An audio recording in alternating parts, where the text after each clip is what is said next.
I was grabbing a coffee at a truck stop just outside Red Deer last week when I overheard this guy at the next table basically holding court. Oh, yeah. Yeah, he was leaning in close, tapping the laminate table for emphasis, telling his buddies how Alberta was finally going to break the chains. Break the chains. I think I've heard that one before. Right. He spoke about the province like it was some kind of star athlete being held back by a mediocre team. He was just so convinced that the moment they stepped out on their own, the world would be banging on their door. Some kind of frontier optimism. Totally. His eyes were wide with it. This belief that once you cut the ties, the raw deal from Ottawa just poof, evaporates into the prairie wind. For him, sovereignty was a magic word. It solves everything. Everything. He had it all figured out. The pipelines would magically open. The oil would flow without friction. Alberta would finally keep every single cent. He wasn't offering like a map or a trade agreement. No details, just conviction. Just this deep-seated, giddy conviction that we don't need them. But then the whole atmosphere shifted. Someone at the end of the table, he asks this quiet, really pointed question. He says, what happens when we're a landlocked nation of 5 million trying to negotiate with a trade bloc of 500 million? And that's the reality check. Oh, it was like a needle scratch. The guy's expression didn't just change, it hardened. And when the conversation turned to the reality of becoming, Puerto Rico North, a U.S. territory with no vote, no leverage, a resource the Americans could just suck dry on their own terms, the bravado just flickered out. The fantasy hit the wall. He started complaining about how the U.S. would have to treat them well because of the oil, but that confidence was gone. It was replaced by this defensive, almost frantic anger. He went from shouting about independence to realizing he might be trading a seat at the Canadian table for a spot in an American waiting room. Wow. That instantaneous pivot from the high of imagined freedom to the cold, claustrophobic reality of losing every single enforceable constitutional protection. Yeah. It was just so striking. Yeah. It made me wonder if this whole surge of sovereignty isn't actually about building a new nation at all, but maybe it's just a desperate emotional release that completely ignores the fact that when you leave the club, you don't get to choose which rules still apply to you. It is a striking scene, isn't it? Because it really captures that exact moment where the romance of the idea, the slogan, just hits the pavement hard. Right. You see this surge in sentiment, this genuine, fiery desire for autonomy. Yeah. But there's this massive chasm between the slogan, which, it fits on a bumper sticker, and the spreadsheet. And the spreadsheet is infinitely more complicated. And that gap is exactly where I want to live today. We're not here to do the usual cable news shout fest about whether separation is good or bad. No moralizing. I do not care about the political theater today. I want to know about the mechanics. If that guy in Red Deer actually got his wish, if the papers were signed tomorrow, what physically happens? We're going to strip away the emotion and look at the plumbing of a nation. The plumbing? Yeah, we need to talk about the boring stuff that actually runs the world. The infrastructure, the currency, legal standing, the physics of the power grid, and the brutal, unfeeling power dynamics of the entire North American continent. Because when the plumbing backs up, it doesn't matter how nice the house looks from the outside. Exactly. It all grinds to a halt. Why is this conversation happening with this intensity right now? I mean, I've been digging through the data on the Alberta sovereignty movement, and while it's really easy to just dismiss it as, anger over carbon taxes or something. It's deeper than that. It feels like something structural is happening. I came across this profile of a guy. His name's Elias. He's a structural engineer, works out in the foothills of the Rockies. He's the kind of guy who, measures his life in concrete poured and steel erected. The people who actually build things. A doer. A total doer. And Elias is currently standing at the edge of a stalled pipeline project. It's basically a ghost site. It should be humming with machinery, with people, with progress, but it's silent. And that silence must be deafening for a guy like that. He says he spent the last decade navigating this labyrinth of interprovincial red tape and constantly shifting federal regulations. And he describes it not as oversight, not as safety, but as a slow-motion strangulation. That's a very specific kind of frustration, isn't it? It's not ideological, it's professional. It's the frustration of wanting to do your job and being prevented by process. He talks about the sheer exhaustion of trying to build for a country that seems to have forgotten how to build. And for Elias, this talk of secession isn't fueled by some radical political theory he read online. It's just result-oriented pragmatism. Just let me do my work. That's it. He feels like the institutional machinery of the entire Federation has just seized up. He's standing there holding blueprints for a future that he is literally not allowed to build. And when I was reading his words, I didn't feel anger so much as I felt this sense of mourning. Mourning for what? For the era of great Canadian infrastructure, for the time when the country built things, big things. It's this feeling that when we stop investing in our collective institutions, we risk losing the very ground we stand on. You know, that story about Elias, it perfectly illustrates a concept we absolutely need to unpack to understand this. It's called state capacity. State capacity. Okay. It sounds like something from a dusty political science textbook. It does, but stay with me because it's basically the engine of civilization. State capacity isn't about how big the government is. This is not a debate about socialism versus libertarianism. So it's not about more government or less government. It's simply the ability of the state to effectively do its core jobs. Can it raise taxes? Can it maintain order? And this is the absolute key for Elias. Can it provide public goods and infrastructure? It's about execution. Can the government actually do the things it says it's going to do? So in theory, you could have a huge government with very low capacity or a small, lean government with very high capacity. Precisely. And the frustration that's driving this whole sovereignty movement, it stems from a measurable, objective decline in that execution. Elias isn't just making it up. We see the symptoms everywhere. It's not just the pipelines. Look at the procurement delays for the military. Look at the passport backlogs we saw post-pandemic. People waiting months for a simple travel document. Or look at the Arrive Can app. Oh, the app. That is the punchline to every joke about government spending right now. But look at the numbers for a second. It was supposed to cost maybe $4.5 million. It ballooned to nearly $60 million. $60 million for an app. I mean, yeah. You could hire a team of the best developers in Silicon Valley for a decade with that kind of money. How does that even happen? It happens because of what some scholars call bureaucratic thickening. Over the years, in a probably well-intentioned attempt to avoid scandals and manage risk, the federal government has just added layer upon layer upon layer of oversight, compliance, and process. So they're trying to be careful. They're trying to avoid mistakes. They're trying to be safe. But the paradox is, by trying to manage every single conceivable risk, they've made the state less effective. A risk-averse culture takes over. Right. If you're a public servant, you don't get a big promotion for getting the bridge built on time and under budget. You get promoted for following the process perfectly, for ticking all the boxes. You get punished severely for making a mistake. So the incentive structure is completely warped. It's a structure that rewards inaction.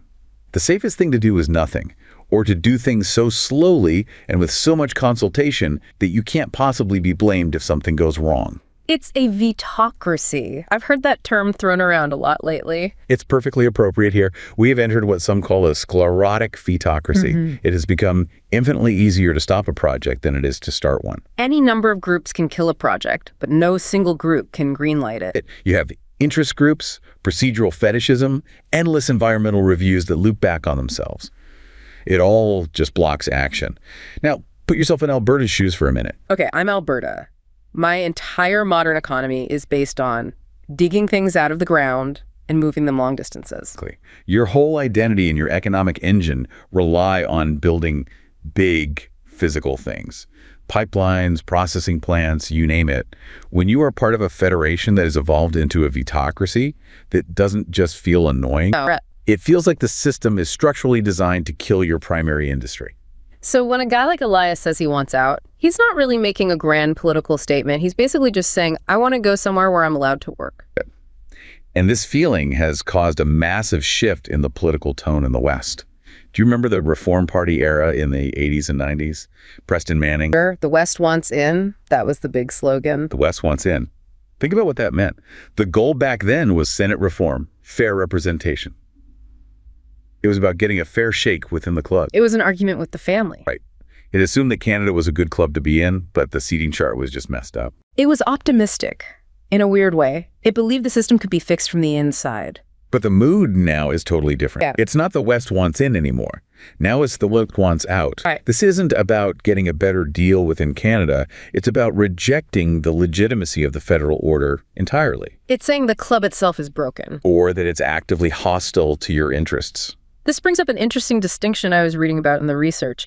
They classify this as a revolt of the rich. Yes, and this is a really important framework. Usually when we talk about secession movements, look at Catalonia or Scotland or Quebec, it's driven by a distinct ethnic or linguistic identity. The core argument is, we are a different people, so we need a different country. Alberta doesn't really have that. I mean, culturally, a person in Red Deer isn't that fundamentally different from someone in Saskatoon or even rural Ontario. No, they speak the same language, watch the same hockey games, share a lot of the same cultural touchstones.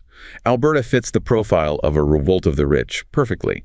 It's a wealthy region. It holds the primary assets, in this case, the oil and gas, and it feels held back by a redistributive center. So the feeling is, we're the engine pulling the whole train, and the passengers in the other cars are complaining about the smoke while simultaneously picking our pockets through equalization. Exactly. But isn't that kind of movement harder to sustain? If it's just about money, what happens if the price of oil crashes for a decade?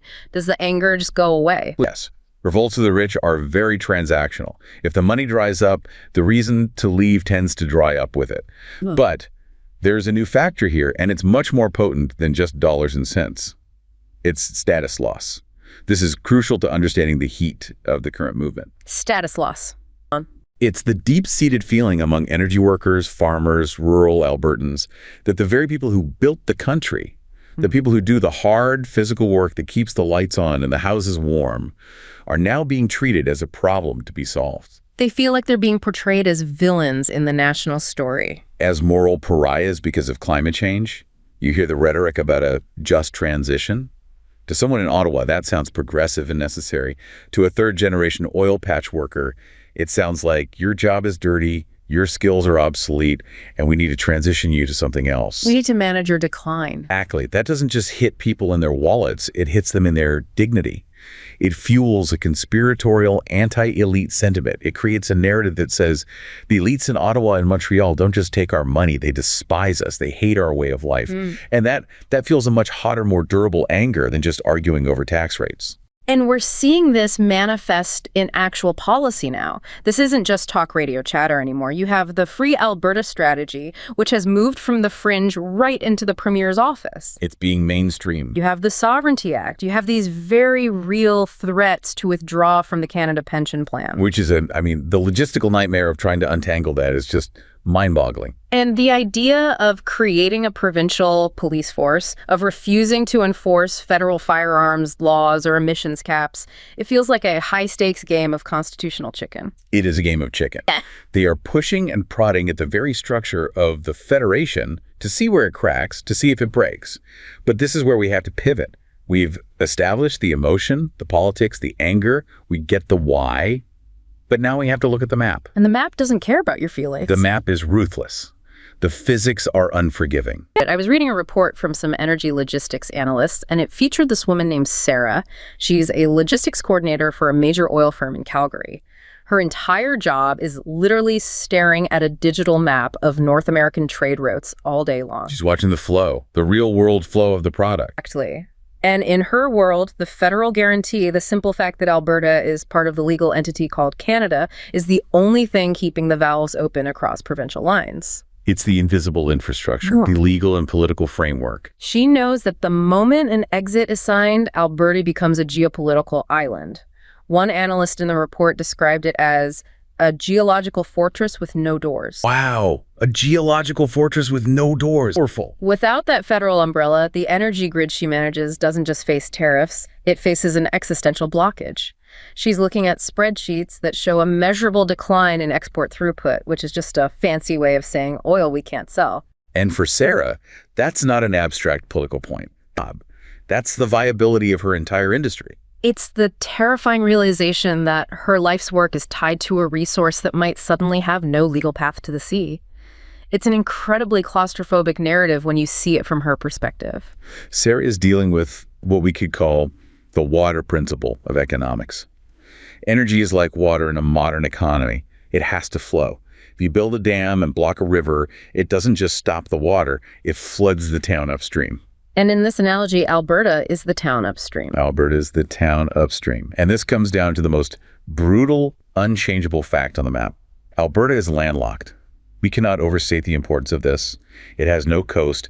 It relies entirely on the goodwill of its neighbors, British Columbia, the USA, and the rest of Canada, to move its product to market. And the transport economics here are just They're brutal. Oh, absolutely brutal. I mean, why is being landlocked such a potential death sentence in the modern economy? I mean, can't we just use more trains and trucks? You can, but you're competing against gravity and physics. Look at the cost. Moving goods by water is somewhere between 10 and 30 times cheaper than moving them over land. 30 times. That's not a small difference. That's a fundamental economic disadvantage. This is one of the core reasons the United States is an economic superpower. They have the Mississippi Basin. It's the largest navigable river system in the world, sitting right on top of the best farmland in the world. They can put grain or corn or oil on a barge in Minnesota and float it down to New Orleans for pennies on the dollar. It is a license to print money. It's a geographic cheat code. And Canada. What do we have running east-west? We have the Canadian Shield. A massive billion-year-old slab of granite that makes moving anything between the prairies and the industrial core incredibly expensive and difficult. Alberta is geographically isolated from central Canada by the Shield, and it's isolated from the Pacific by the Rocky Mountains. So the only thing that overcomes that geography. The only thing that makes Alberta economically viable as a global energy exporter is the legal and political framework of confederation that guarantees access through those barriers. So the Constitution is basically a subsidy to overcome bad geography. Yes. The Constitution and the powers of the federal government are a geographic subsidy. If you rip up that legal framework, you are suddenly paying the full land tax on every single thing you sell, and you're doing it without the political leverage to force your way to the coast. Wait a second, because I hear this argument constantly from the sovereignty crowd. They say, the Americans need our oil. The leverage argument. The refineries in the U.S. Midwest, they're specifically retooled for heavy crude from the oil sands. They can't just flip a switch and run on light sweet crude from Texas. So doesn't that give an independent Alberta a huge amount of leverage? This is what I call the reciprocity trap. And it is probably the single most dangerous assumption in this entire movement. Okay, why is it a trap? They need our product. Imagine a bakery and a single flour miller. The bakery is the United States. The flour miller is Alberta. The bakery has specialty ovens designed to bake bread using a very specific type of hard wheat flour that only this one miller provides. Yes. Now, if the U.S., the bakery, decides to put a huge tariff on Alberta's oil or demands insane political concessions, does it hurt the bakery? Yes. Their costs go up. Maybe the price of bread in their town rises by 50 cents a loaf. It's painful. People complain. But they survive. They survive. They can retool the ovens over time. They can import a different, more expensive flour from somewhere else. They have options. But the miller, Alberta, if the bakery stops buying his flour, what happens? And the miller goes out of business. The miller dies. He has silos bursting with flour and no other customers he can reach. Because he's landlocked. He can't get the flour to anyone else. He can't sell to China because he can't get to the ocean. He can't sell to Europe. He has one customer. And in business, if you only have one customer, you don't really have a customer. You have a boss. And the United States is absolutely ruthless about using this kind of leverage. We've seen it time and time again with softwood lumber, with dairy. They will happily inflict short-term pain on their own consumers and industries in order to gain long-term strategic leverage over a trading partner. So if Alberta becomes an independent nation? The U.S. isn't looking at a partner anymore. They're looking at a distressed asset. They know Alberta has nowhere else to go. They know the silos are full. So they can dictate the price. They can dictate the environmental terms. They can dictate everything. They can, and they will, bleed you dry. That's what superpowers do. Let's pivot from the pipelines to something that honestly scares me even more than the oil issue, the electrical grid. We talked about Sarah, the logistics coordinator, worrying about the pipelines, but a big part of her world is also just keeping the lights on. This is a huge, huge blind spot in the public debate. People flip a switch, the light comes on, and they think electricity just happens. They don't understand the electrical grid is arguably the most complex machine humanity has ever built. And crucially, it doesn't stop at the border. The Alberta Electric System Operator, or AESO, is part of a much larger entity called the Western Interconnection. It is physically tied with massive cables to the grids in British Columbia and Montana. So if Alberta separates, do we just get some giant scissors and cut the wire? You can't just cut the wire without risking a catastrophic crash of the entire system. These grids rely on something called reliability coordinators. They are constantly sharing data in real time. We're talking milliseconds. So they can balance the load across the whole network. And the legal foundation for this are these agreements called UDSA's Universal Data Sharing Agreements. Okay, that sounds like boring paperwork. Why does that matter so much? Because that boring paperwork is what allows the grid operator of Montana to see inside Alberta's house, and vice versa. It builds trust. If Alberta separates legally, it exits those agreements overnight. It becomes a foreign country. So the data sharing stops. The visibility into the neighboring grids just disappears. The operator in Montana can't see what's happening north of the border anymore. And why is that so dangerous? Because in a power grid, something called stability limits are often more important than thermal limits. Okay. A thermal limit is simple. Will the wire physically melt if we push too much power through it? A stability limit is more complex. Will the frequency of the electricity wobble and get out of sync, causing a cascading blackout? If Alberta becomes a black box to the U.S. grid operators, they can no longer trust its stability. So if there's a problem at a power plant in Red Deer, a generator trips. It could send a shockwave, a frequency deviation that trips alarms in Montana or BC. And if the Americans feel their critical infrastructure is being threatened by an unstable foreign entity on their border, they are not going to send a sternly worded diplomatic letter. No, they're going to protect their grid. They will disconnect the entities. They'll pull the plug immediately to protect their own infrastructure. And if Alberta is suddenly disconnected from the entire Western interconnection, you are talking about a fragile, islanded grid. One major generator goes down, and the whole province could go dark. That is a genuine nightmare scenario. It's political isolation leading directly to physical, literal darkness. And it just highlights how deeply interconnected we are in ways we don't even see. We think sovereignty is just about drawing a line on a map and waving a new flag. But the electrons cross the line. The pipelines cross the line. The money crosses the line. Speaking of money, let's talk about the currency for a minute. There's this persistent dream of the petrodollar. The idea that if Alberta had its own currency, it would be incredibly strong because it's backed by all that oil wealth. It sounds logical on the surface, doesn't it? We have the valuable resource, so our money should be worth a lot. It's an appealing idea. But the hard truth is, reality is priced in Washington. That's a quote from a currency analyst. Look, the Canadian dollar is already a petrocurrency to some extent. We see it every day. When the price of oil goes up, the loonie goes up. When oil goes down, the loonie goes down. Right, but it's buffered. It's hugely buffered. We have a massive banking sector in Toronto, manufacturing in Ontario, a tech industry in Vancouver, forestry in BC. It smooths out the ride. It diversifies the economy that backs the currency. The sovereign Alberta currency would be a pure play. It would be tethered directly to a single volatile commodity price. It would be incredibly volatile. Imagine trying to run a business or just plan your family's budget in a country where your currency fluctuates 20 or 30% in a month because of an OPEC meeting in Vienna or a geopolitical crisis in the Middle East. You can't plan. You can't get foreign investment. It's chaos. And then there's the other threat to this petrodream. You call it the Venezuelan threat. And to be clear, you don't mean Alberta becoming socialist. You mean the oil itself. Yes, this connects directly back to that reciprocity trap we talked about earlier. Remember we said the U.S. refineries in the Midwest need heavy crude? Yes, the bakery needs that special kind of flour. Well, Alberta isn't the only miller in the world who makes that flour. Venezuela is sitting on the largest proven oil reserves on the planet. And it is also heavy crude. Chemically, it's a near-perfect substitute for Western Canadians select from the oil sands. Okay, but Venezuela is a complete mess. It's under heavy sanctions. It's a dictatorship. The U.S. won't touch their oil with a 10-foot pole right now. But geopolitics moves incredibly fast.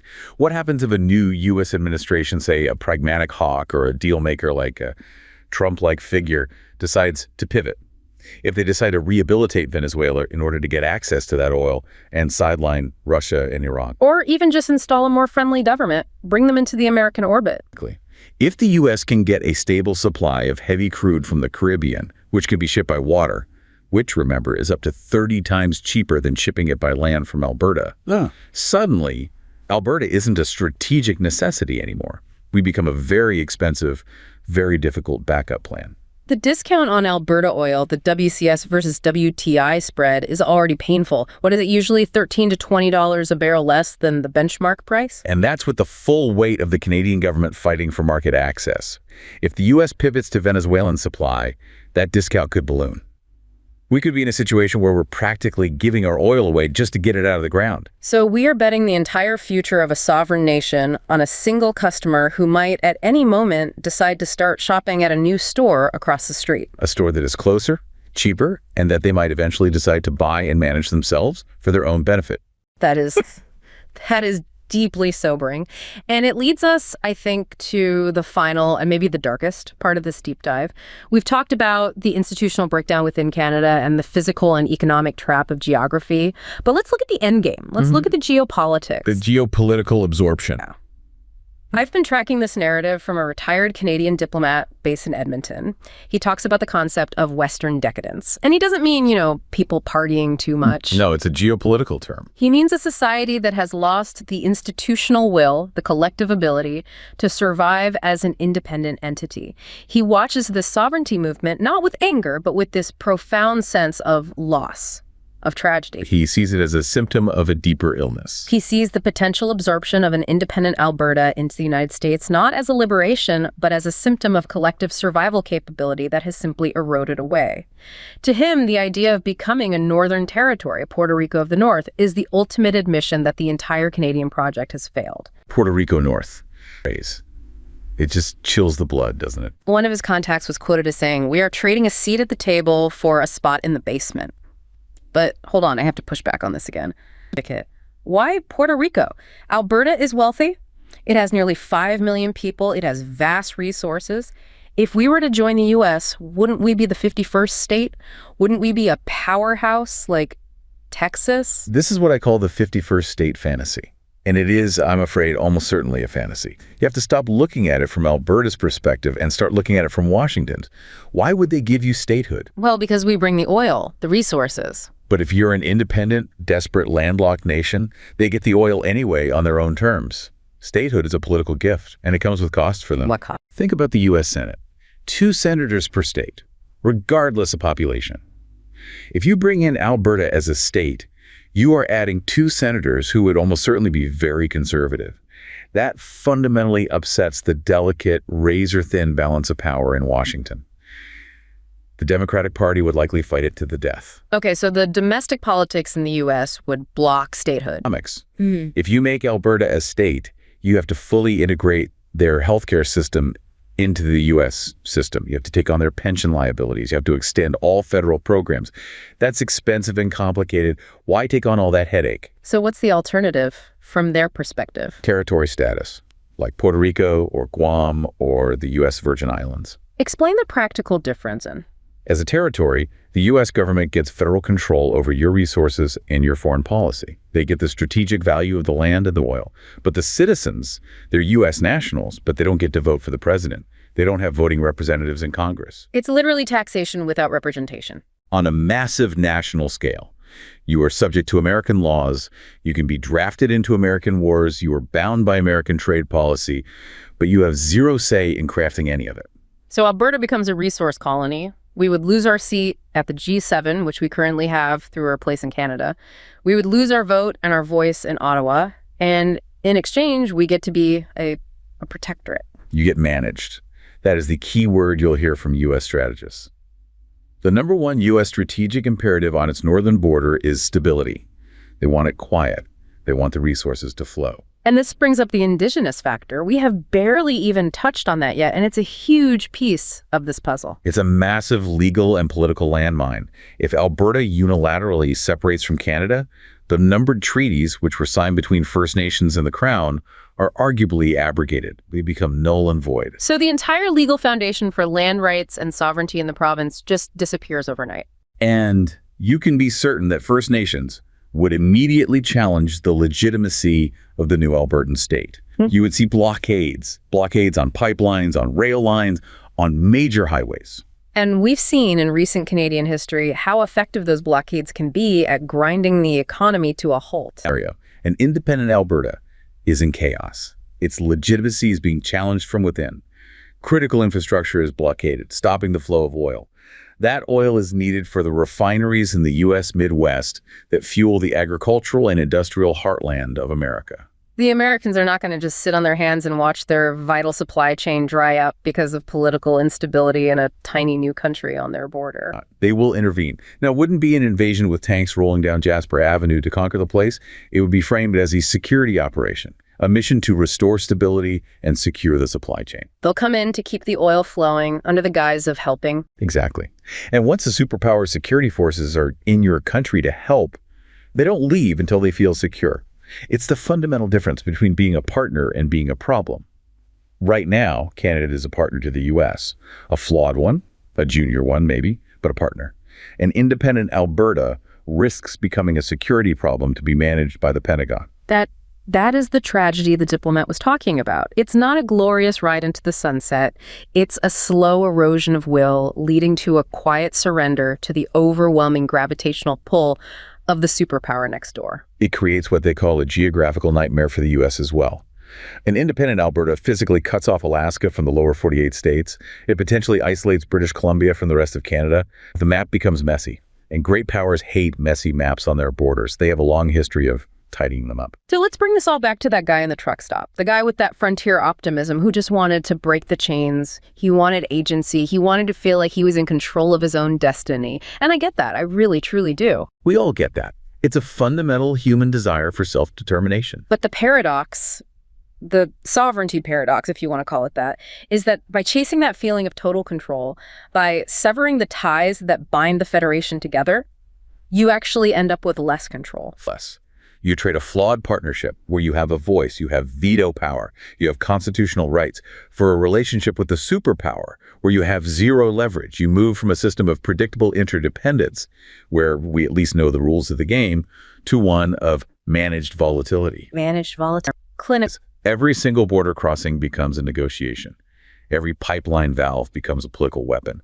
And in that world, the small player, the landlocked player, the single resource player always loses. It really reframes the entire movement, doesn't it? It stops being about the noble goal of building a new nation and starts looking more like a desperate emotional release, a scream against a perceived decline. A scream that tragically, inadvertently accelerates that very decline it's protesting against. That is a heavy realization to end on. When you strip away all the flags and the rallies and the angry posts online, the physics of the map remain. The mountains don't move, the rivers don't change course, the Canadian Shield doesn't get out of the way just because a province passes a Sovereignty Act. It's a stark reminder that institutions, as frustrating and inefficient as they can be, are the only things that let us defy gravity. They are the legal fictions that allow a country like Canada, which, let's be honest, makes almost no sense geographically, to exist and prosper. When we give up on them, we fall back to the hard laws of nature and geography. And nature is cruel. Nature is just indifferent. The tragedy here isn't just that a separation might fail to achieve its goals. It's that in the desperate attempt to escape a feeling of powerlessness, an entire province might walk voluntarily into a situation where they have no real power at all.